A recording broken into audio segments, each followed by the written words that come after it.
திருச்செங்கோடு நகராட்சி பகுதியில் உள்ள 16 பள்ளிகளில் கோடைக்கால விடுமுறைக்கு பின் வகுப்புகள் துவங்கியது.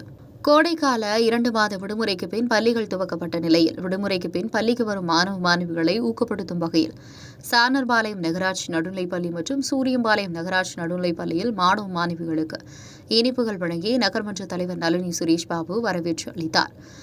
பள்ளி மாணவ மாணவிகளுக்கு தமிழக அரசு வழங்கும் விலையில்லா பள்ளி பாட புத்தகங்கள் வழங்கப்பட்டது. வளாகத்தில் ஆதார் சிறப்பு முகாம் நடைபெற்றது. இதனையும் நகர்மன்ற தலைவர் நளினி சுரேஷ் பாபு தொடங்கி வைத்தார். இதில் ஆதார் கார்டு இல்லாத பள்ளி மாணவ மாணவிகளுக்கு ஆதார் கார்டு புகைப்படங்கள் எடுக்கப்பட்டது. நிகழ்ச்சியில் நாமக்கல் மேற்கு மாவட்ட திமுக வழக்கறிஞர் அணி தலைவர் சுரேஷ் பாபு, நகரமன்ற உறுப்பினர்கள் விஜயபிரியா, முனியப்பன், செல்விராஜவேல், ஸ்னேகா ஹரிஹரன், மகேஸ்வரி தங்கவேல், திவ்யா வெங்கடேஸ்வரன், ரவிக்குமார், செல்லம்மாள், தேவராஜன், பள்ளி தலைமை ஆசிரியர்கள் வசந்தி, சுகந்தி ஆகியோர் உள்ளிட்ட ஏராளமானோர் கலந்து கொண்டனர். உங்கள் பகுதியில் உடனுக்குடன் முக்கிய செய்திகள் உங்கள் விரல் நுனியில் காண எங்கள் தவசி நியூஸ் 24 சேனலை காண தவறாதீர்கள். உங்கள் திருச்செங்கோடு செய்தியாளர் கலைசீலனுடன் உங்கள் தவசி ரமேஷ்.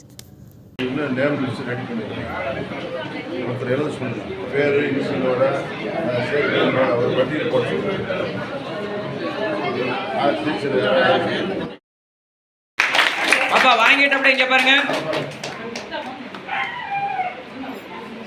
அப்படியே பாருங்க, இங்க பாரு பாப்பா. Sir sir